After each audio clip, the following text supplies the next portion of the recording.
Welcome to today's episode of Commissioner's Corner. I am your host, Allen County Commissioner Ron Turpin. My guest today is someone that's been involved in our community for many years. He has been the elected recorder of Allen County, served as administrator of our court system in Allen County for over a decade, and most recently became city clerk of Fort Wayne when longtime clerk Lana Kiesling resigned. Over the course of the next hour, I will talk with Fort Wayne City Clerk John McGauley and learn more about what the clerk does and more about his service in the community. John, welcome to the show. Good to be with you, Ron. Thanks. So, my pleasure. So, one of the first questions I always ask is, I find that most people never get the chance to tell their story, how they got to where they're at. You have had a fascinating journey in life that I have no doubt that most people don't know, but would be interested to know. So share some of your story with us. You know, I grew up in Fort Wayne. We moved here from Texas when I was 12 or 13 years old and been here ever since. So if we sing The Stars at Night or Deep and Bright, Deep in the Heart of Texas, that's yeah, right. You know, cue. Every fourth grader in Texas learns that song. So and how to line dance. Yeah. Moved here from Texas, a long time ago. Went to Snyder High School here in town, Ball State. I started my career as a journalist. I was a newspaper reporter for the first 10 years of my career, and somewhere along there got off track and decided that politics and government service sounded really interesting. I worked for Mayor Helmke toward the end of his term. I took a brief detour out to North American Van Lines, where I was actually the director of employee communications. Then came back, worked in your office for a few years under previous commissioners. I was the public information officer for Allen County, and then decided, hey, you know what? I think I'll go out and run for office. And you mentioned I was the recorder for 2 terms. Thought I was going to spend the rest of my career probably as the court administrator in Allen Superior Court until you mentioned Lana came along about a year ago and said, I'm going to resign at the end of the year. I've just gotten picked for this new position in Indy. And, hey, you still interested in the city clerk's office? And turns out I was. So tell us a little bit about, what does the city clerk do? It is every bit of as an administrative job as it sounds like. The city clerk's office has 2 primary functions, and that is managing the business of Fort Wayne City Council, bills and ordinances and resolutions that come through from start to finish. We take those, we process those, we make sure that they get posted to the public, we make sure that the meetings run well, we make sure that city code is always updated and up to date. And the least favorite part of my job for everybody else is that I'm in charge of Fort Wayne parking control. So those 750 parking meters in downtown are my responsibility now. And it took about 24 hours after I got elected clerk to start getting phone calls about the state of parking in downtown Fort Wayne. So it is largely an administrative job, but I see some really interesting opportunities to utilize it to get people engaged and interested in the work of their government. And we'll talk about some of that absolutely. As we go on the show. But so one of the things, when you talked about the city clerk, a difference between county government and city government is that, we may have mentioned on here before, the county council is the fiscal body for the county. But the Board of Commissioners is the legislative. Right. So I have executive and legislative authority over the county. That's where the mayor of Fort Wayne has executive control, but the city council has legislative. Correct. So the things that I might use my staff to do as far as posting our laws and ordinances, keeping those updated, are things that you do for the city of Fort Wayne. Yep. I heard you say when you were in the caucus, probably in December, was that? I mean, actually January. Okay, yeah. January. Wow, time goes by fast, doesn't it? I heard you say that becoming the clerk was a fulfillment of a dream. So walk us through, why'd you say that? And yes, that is every bit as civics nerdy as it sounds. But a city clerk was actually the first job I ever ran for. I ran for that back in 2003. Because it looked like something that somebody like me, who's a bit of a technology and information nerd, would really dig their teeth into. And I ran for that office back in 2003, 3 or 4 presidents, and a long time ago. I think I told somebody one time it was 40% of my life ago.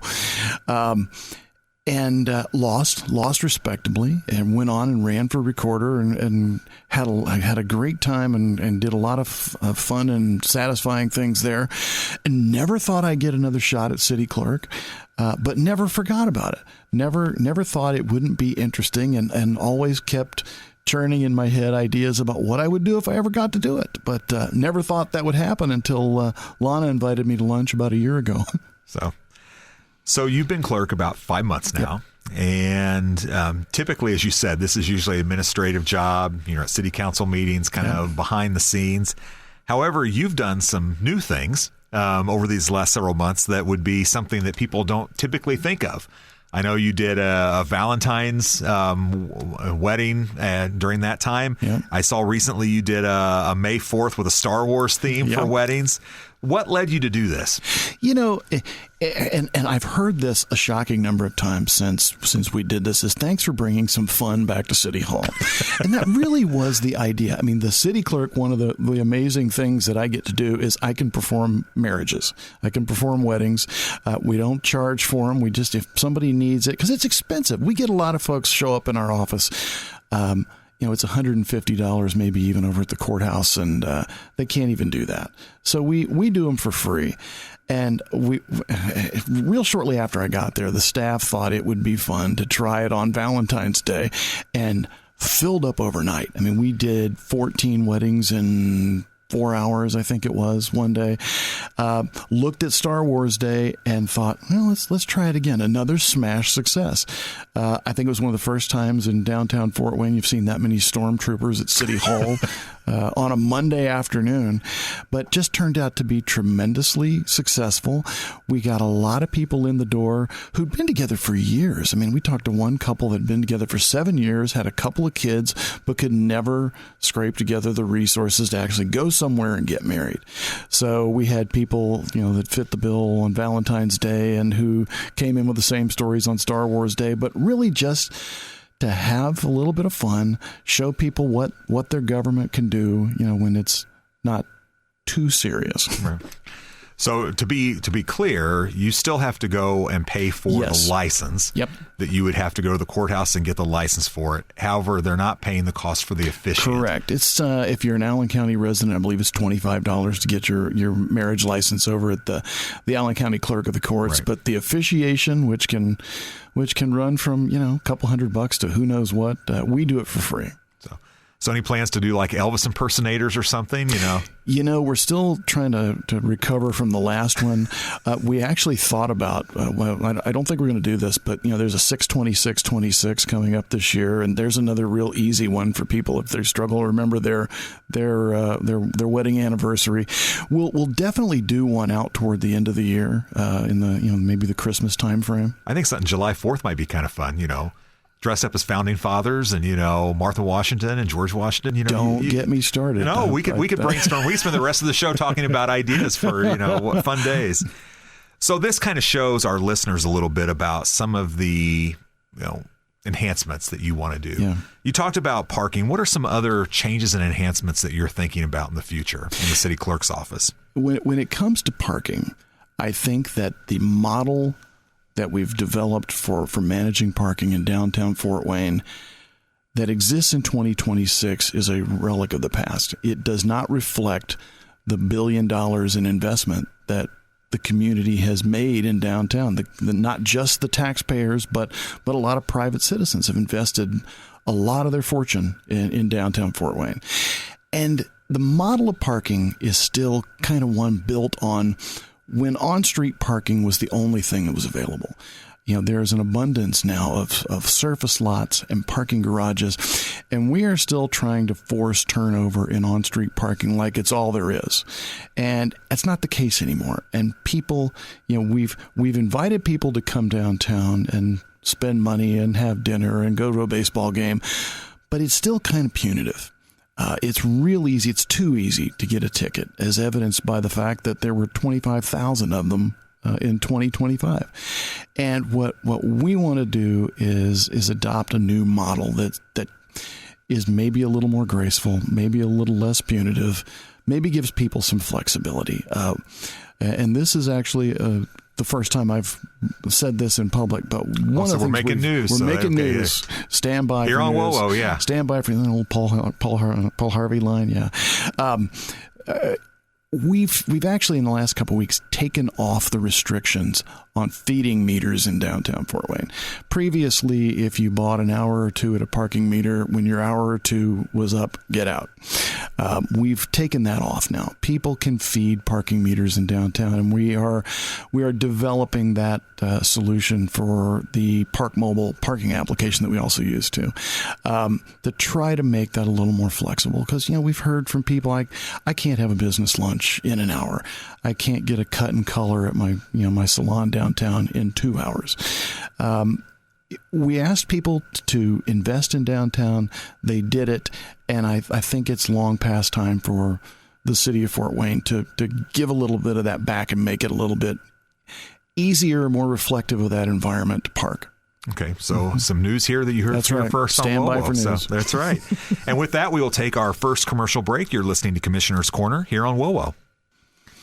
Welcome back to Commissioner's Corner. I'm your host, Allen County Commissioner Ron Turpin, and our guest today is John McGauley, clerk for the city of Fort Wayne. So, John, before we went to our first commercial break, you were talking about parking and some of the enhancements that you're looking at doing, you and your team, for people who, not just residents of Fort Wayne, but people who come to Fort Wayne. And so we know one of the things we talk a lot about in here is Allen County as a whole is growing rapidly. We just got demographic information back that showed that we're about 403,000 for the county ending last year. And our trajectory looks like we'll be close to 450 over the next 10 years. So which is a place you want to be, because if you're not growing, you're declining. So most people wouldn't think the clerk would have any role in that. However, I think our listeners have already heard, that you've got lots of ideas and vision. So how do you see your role of clerk being part of that growth that we are experiencing in Allen County? And keeping in mind that my time as clerk, as you mentioned earlier, has been about 4 months. But the way I see our office contributing that is transparency. You struggle to make big investments in the community and big changes in the community if people don't trust what they're hearing. And I think my role in that is very simple, and that's making it very, very, very easy for people to get the information that they want. We took a baby step toward that right at the beginning of my tenure by starting an email push. You can sign up for it, goes out every Friday. Everything that City Council does right now is already available online, but you have to come look for it. Well, we thought we'd take a baby step toward improving transparency by pushing that to sending it to you. If you want it, it's going to land in your inbox. It's our Engaged Citizen Toolkit. Goes out every Friday about 5 o'clock, just before I go home for the weekend.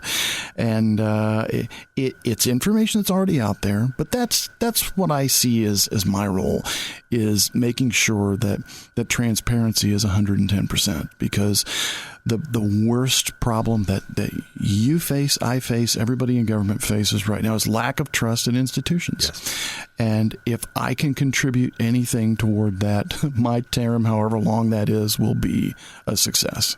Yeah, that's something actually, the meeting I had before today was the public is very jaded right now in what they see government doing, and in many cases, rightfully so.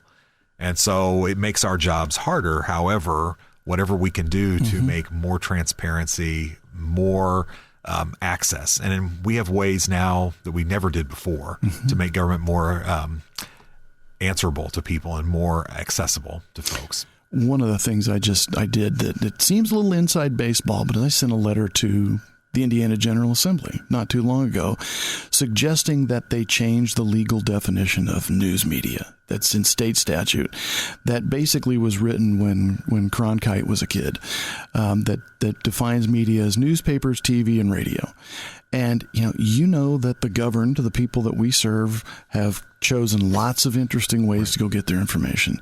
And that definition locks a lot of people out of information, of agendas and meeting minutes and things that get distributed to the media on a regular basis. And in the interest of transparency, I made the suggestion that perhaps they take a look at that, so that the places where our constituents go for information start to become media under the law. Yeah, great. So we're going to do a pivot now from the city of Fort Wayne to your prior role that you had before this. Yeah. So we have a circuit court and we have a superior court in Allen County. And because of our size, we have, a lot of counties may have 2 judges, or one. Maybe 3, or 1 in some cases. We've got a lot because of the size we have. So you were administrator of the superior courts, civil and criminal, for many years. Walk us through kind of what that job entails. That job was literally jack of all trades. I joked that I did everything but the law because please remember that my JD, which is normally a Juris Doctor, stands for journalism degree, so please don't ask me legal questions. But I was the budget guy, the HR guy, the IT guy from time to time, the logistics guy, the scheduling guy, everything. A lot of things fell into the lap of the court administrator, the court executive by title, which is now being done by great gentleman I worked with by the name of George Imes, was my successor. But that was a big job that involved not only the day-to-day operations of the court, all those different facilities, 3 facilities downtown and the juvenile center out on Wells Street, but working with you. I got to work with the commissioners from time to time, work with counsel at least once a month. So it was a big job that I was in from 2014 until last Halloween when I took off to go become city clerk. How many judges are supported in the superior system? There are 9 judges and 11 magistrates. So there are 20 different judicial officers just in superior court, and there's 3 more, 1 judge and 2 magistrates over in circuit court. So Allen County has 23 judicial officers. Yeah, and one of the biggest challenges that we have is that because of the way local government's structured, our judges are state employees. And so, but all of the staff, you included in your prior role, are county employees. So obviously, they report to the judges, but they're on the county budget. That's right. The commissioners own the courthouse as well as all the other facilities. And thank you. It's a really nice building. It is a beautiful building. Yeah.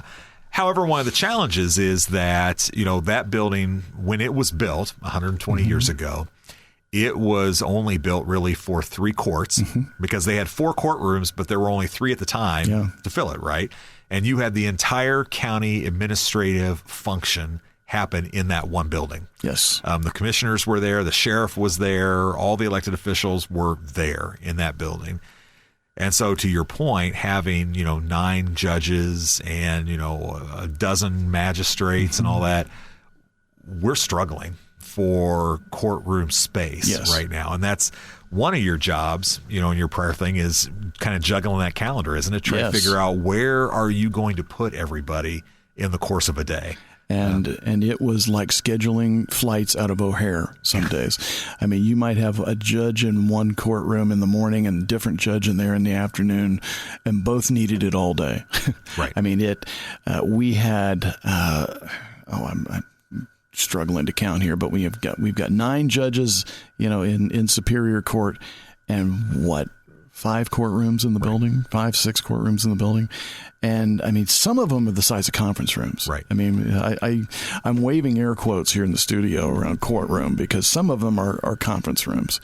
And they're not the ornate, beautiful courtrooms that you think of when you think about the criminal courts up on the 3rd floor. But yeah, I mean, it was like juggling flights out of a busy airport. Right. Well, and we'll give a little bit of inside baseball here to the listeners that, it's not always been the most warm relationship between the county executive and our judges and county council. You have 3, different branches of government elected by the people, and each have kind of their areas they're kind of going into. So, one of the things that I've tried to do is help tear down some of those walls so that we can really have good long-term conversations because, we've got a space issue that we have to deal with. And the new jail gives us some opportunities, looking at that space on Meyer Road about how does the court system interface with that, knowing that for the criminal courts, the folks that they deal with are the folks that are currently in the jail, right? And the jail will no longer be downtown.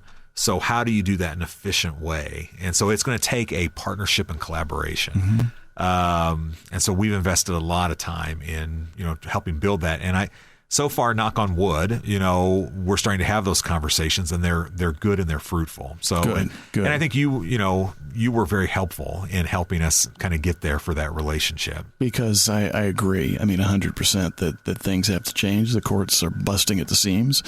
And efficiency, especially in the world of Senate Bill 1, that's taking a real whack at government finances at the local level, demands it. We are not going to be able to rely on an abundance of resources anywhere in government, especially in the courts. Right. Well, and that's one thing. Speaking of the courts, we know from a recent report that's been done by the state, they have looked at volume, particularly in the criminal system. And for the entire state of Indiana. And they've came back and said there is a deficiency that we, in their opinion, need 2 more criminal judges in order to handle the volume of cases that we have right now. And part of that is looking in the future. As I said earlier, we're at 403,000 today. We're projected to be at 450,000 over the next 10 years. You anticipate that any point of the year, you may have 1% of those people come through the system. Well, that's 4,000 people. Yeah. For really, as you said before, we have 3 superior criminal judges, and then you've got, magistrates with them. But if we add 2 more elected judges to that, where do we put them at, John? There is nowhere to put them unless we start to think about the new jail. And that was something I advocated for when I was there. And obviously the conversation has taken a long time to progress. I'm glad to hear you're optimistic, because I wasn't when I left, to be honest with you. I don't think that it'll ever happen, because the relationship between the legislature and the judiciary is also not a very warm one. But I think it would be tremendously beneficial, because people expect more out of government and the courts in terms of relationship.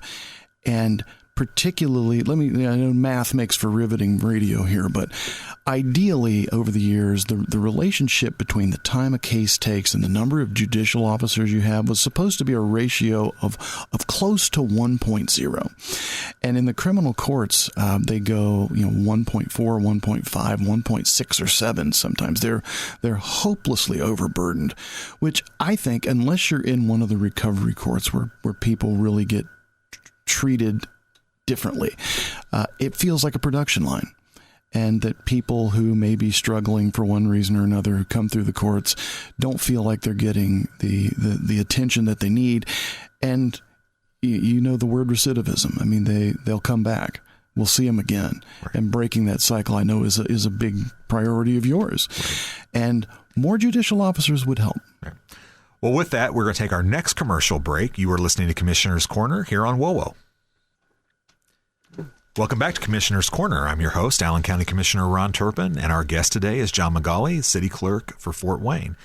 Before the break, John, we were talking about the court system and spacing issues and those type of things. One of the things that the listener may think, well, why does that matter to me? And it matters because it's expensive. And what people don't realize is in the county budget today, almost 80% of the county budget goes to public safety. Yeah.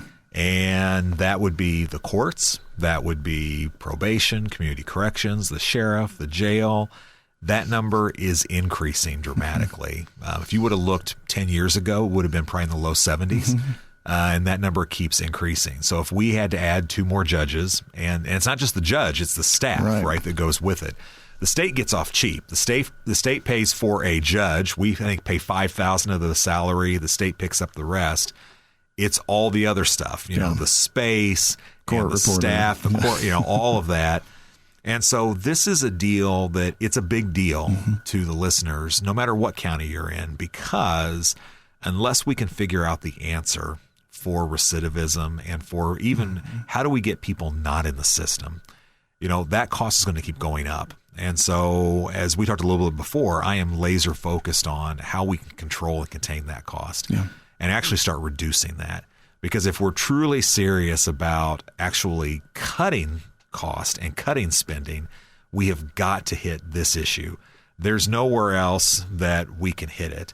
if you're in the city of Fort Wayne, one of the biggest drivers of your spend today is your police and fire. Right. There's nothing else you can do. And so cutting your team isn't going to get it. In the county, if I cut 3 or so departments, that's not a microcosm of expense. And so really it's one of those things that this is why it's so important to people to understand what this is. With this new jail, I remind people all the time that unless we address the recidivism issue and actually the front door that's coming in, all the experts tell me the new jail, which is double the size of the current jail, it will be full within 3 to 5 years. And then we'll be going back to county council saying, okay, it's $30 million for a new pod, and this jail can add a bunch of pods on. I don't want to ever have that conversation. So we have to address that first. And so as part of that, you've been in our courts a long time, and you've seen a lot of issues. What do you think the biggest challenge is that's facing our court system today? In my mind, it is deciding who should be in front of a judge, in front of the court, going to jail, and who shouldn't be. And a lot of that gets forced down from the General Assembly. During COVID, for example, we had 500 people in the jail, and the city didn't burn down, the county didn't melt, we didn't devolve into chaos. And that was because we made very deliberate choices about who needed to be in jail during a pandemic. Nothing bad happened. And that's the biggest challenge, I think, is making smarter decisions. The term hug a thug is one that one of my favorite judges, now retired, used to use, because that's the perception that people had when you treated somebody differently than just locking them up. And making smarter decisions as a society as to who we think needs to be behind bars and who ought to be on home detention, who ought to get a citation, who ought to be, punished on paper versus in a jail cell. So one of the things you talked about earlier that I'd like to kind of drill a little more into is problem-solving courts. Mm-hmm. So that is something that Allen County really is somewhat on the cutting edge of that. We've been doing them for a number of years, but they are very expensive to do. Yes. Walk us through a little bit about what's involved. I think the Superior Courts have a couple of them, and I know Circuit has a couple. I think Superior Court has, oh my gosh, half a dozen at this point. Yeah. You've got reentry court, you've got drug court, you've got and I think they even treat the criminal rule 26 operation as a specialty court, but we've got lots and lots of them. There's a mental health court now not only under Judge Williams, but there's also one under Judge. Oh my gosh, I haven't been gone that long. End of the Family Relations Division, and I mean those involve an extensive support team because you're bringing people in who are prospects for a specialty court, doing an analysis of what their risk level is, whether you think that they are or are not open to this kind of treatment, a good candidate for recovery. So it's not just the judge and maybe one day a week, drug court is on Monday afternoons. That's not all there is to it. I mean, these meet all week long.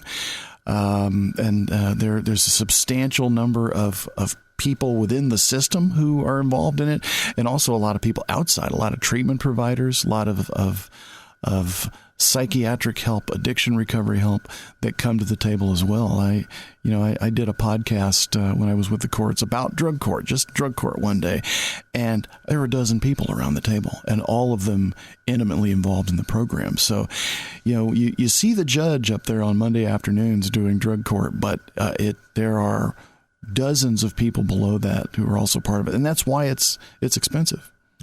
Yeah, I've gone to several of the graduations, both for drug court and then there's a veterans court over in the Circuit Division, and they have another drug court than theirs as well. And so it is always interesting when you watch. Usually there's anywhere from probably 15 to 20 graduates that come through the system.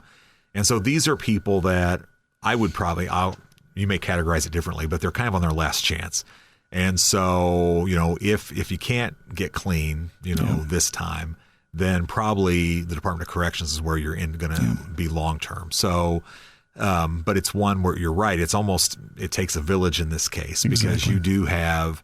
They always have the folks that are helping support them, and there's usually another dozen or 15 that are there at least that are. But you also see it's a graduation. I mean, they have cookies and punch and that. But you see a lot of these folks that have graduated through, and it's hard. I mean, I've talked to the judges, I've talked to some of the participants, and it's not a give me. I mean, there's expectations that maybe for the first time in these folks' life, they have to get a job and they have to be responsible and accountable for their actions in a way they may never have before. But a number of these folks talk about how it's been transformative in their life. One of the things I've asked the judges, and we've done it for a while, but we've not done it long enough to have a lot of good statistics. Because I've really asked, I would love to see statistics on recidivism. People who have gone through the system and people who have not gone through the system. Because I think it's a good story for us to tell the citizens of Allen County about, okay, we're investing money in this. However, if it has the results I think it has, it's a whole lot cheaper doing this than it is having them in the jail. We know for a fact the jail cost us, close to $50 a day to run per inmate. The Department of Corrections costs close to $80 per day. So if we can change someone, move them from a tax taker to a taxpayer, that's good for all of us. And the numbers really are incredible. I mean, the cost goes beyond what you just described there. I mean, a lot of these folks who are coming through drug court have lost their jobs. They've lost their house. They've separated from their families. Their kids are perhaps in foster care or living with a family member. The proudest statistics I hear Judge Gall read at those graduations you described are the people who have been reunified with their families, got their GED, got a house, got a job. The costs go beyond just what the taxpayers have to invest. Well, and a lot of this that's heartbreaking because it's a world that I don't live in. But I've heard the Sheriff Hirschberger say before that, he's been in the police force for 35, 36 years. And people that his team's arresting today, he arrested their grandparents all those years ago. So we have to break the cycle. And so these court programs are one way to help do that, to finally break that cycle that's there. I interviewed a young lady one time who couldn't have been 22, 23 years old. And she was in drug court because she coded in her car. She overdosed on fentanyl and basically died in her car and had to be resuscitated by paramedics. And her statement to me was unequivocal. If I hadn't gotten into drug court, I probably would have died. Yeah. And with that, we will take our final commercial break. You are listening to Commissioner's Corner here on WOWO. Welcome back to Commissioner's Corner. I'm your host, Allen County Commissioner Ron Turpin, and our guest today is John McGauley, Clerk of the City of Fort Wayne. So, John, in the last segment, we talked about the court system and kind of ended on a down note. However, it really is, the point is life transformation. Yes. Is that the system is trying to help invest in people to have transformed lives that are there. And so even though it can be a down situation, it really provides a lot of hope, I think, of what we're trying to do in this community by giving people hope, giving them purpose, and then really restoration in their lives. Exactly. So we've talked about city clerk. We've talked about the courts. But we also know that you were the elected recorder for 8 years. And so tell us a little bit about what does the recorder do? The recorder is another job for an information and technology nerd. When I took that position back in 2007, it was mountains and mountains of paper. The job is primarily a property records job. This is where your mortgage, the deed to your house, the restrictive covenants for your neighborhood come to live. But there are also veterans records there. we were just, as I was leaving, getting into the era of property fraud where people are trying to fake a deed to your house and steal an interest in your property.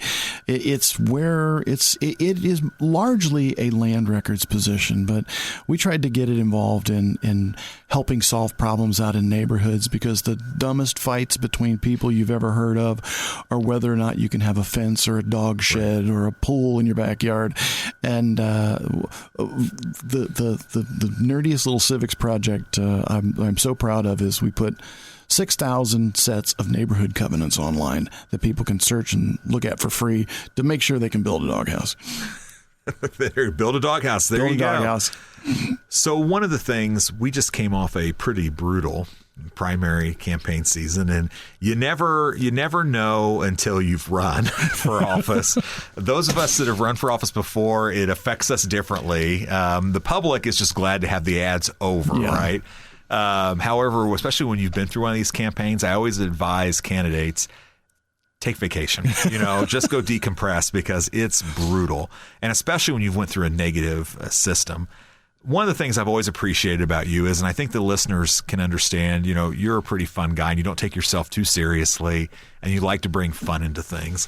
Some people that are listening today may remember your time for a recorder. I always remember you did an ad where you were playing a recorder, right? Because most people, you talk about that office of recorder, and they're like, I have no idea what that is, but I know what my first grader's recorder looked like. So walk us through why you think it was important to do ads like that. That ad went viral before viral was a thing. This was an attack ad spoof that we put together, and we actually got one of the really well-known, recognizable attack ad voice guys from Virginia to do the other side of this. And it was a spoof where the guy basically said, John McGauley wants to be a recorder and he doesn't know how to play one. And that thing, my gosh, the night before the election, my dad gets a call. We're out putting out signs at polling places, and from a friend of his in Indy, wants to, why is John's ad on WIBC tonight? Because they were talking about it. And Pat Miller here at WOWO still brings it up every time I see him. But we had a lot of fun with that. I actually did one the first time I ran for clerk. Nobody remembers it because I lost, but it was an action movie trailer spoof. I've run for office 4 times, never once run a serious ad, and never will. So we're looking forward to next year when you run for re-election. The bar is very high. Oh, no, that's good. That's good. Hey, believe me, as someone who's filled in for Caleb before, listening to 4 hours of attack ads, you're just like, oh, dear God, please let it in. Having a fun one would be great. We moved my daughter back from college last weekend, and while I was clearing out her bedroom, I looked out the window, and whoever lived above her had been taking all the attack ad mail pieces and throwing them out their window. They were laying in the grass outside her window. Whoever was upstairs was really trying to vote with their toss. You go. So pivoting away from elected office and politics and at all, a fun fact about you is you have a passion for photography. I do. And so anyone that's ever is friends with you on Facebook knows that especially drone photography is a big thing for you now. What got you into this? Photography in general is the last remnant, I think, of my career in journalism.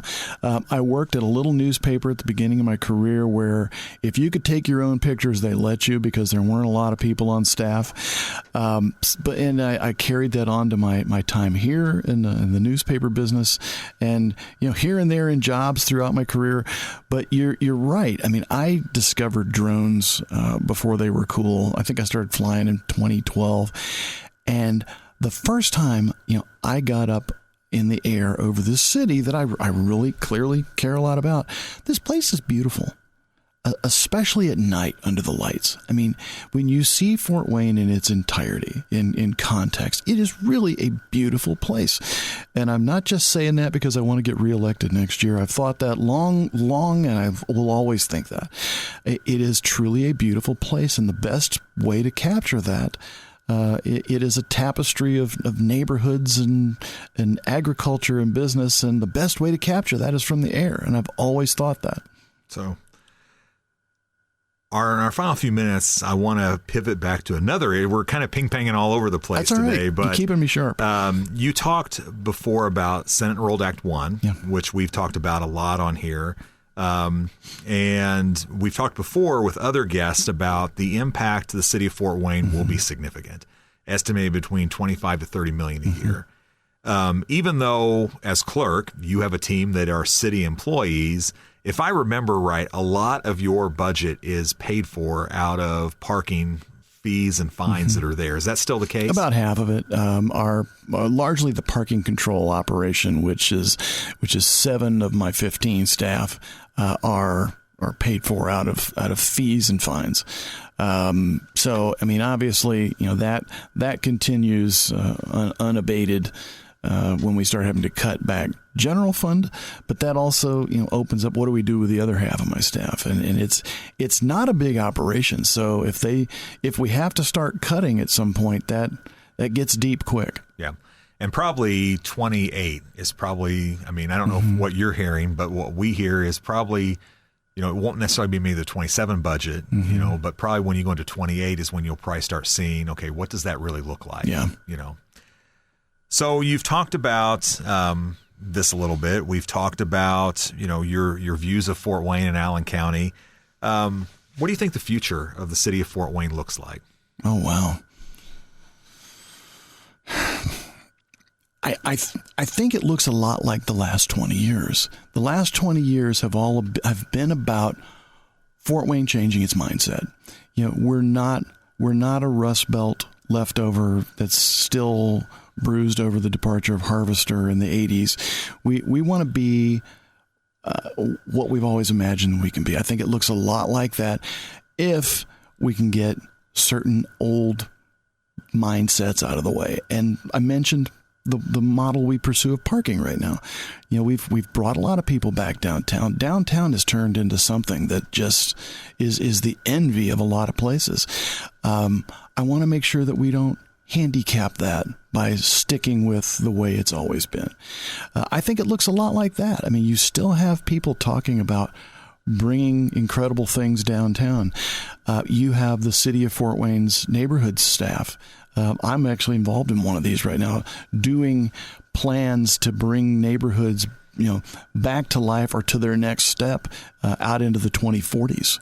So, I mean, I think the swagger that we got back in the last 20 years is what that looks like if we can get a few roadblocks out of the way. So, well, John, thank you for being with us today. It always amazes me how quickly this hour goes by. You have done tremendous service to the people of Allen County and the city of Fort Wayne, so thank you for that. You're too kind. Thank you. Hopefully our listeners, you learned something today, certainly about John, but about our community as well. This is Allen County Commissioner Ron Turpin, and you have been listening to Commissioner's Corner here on WOWO.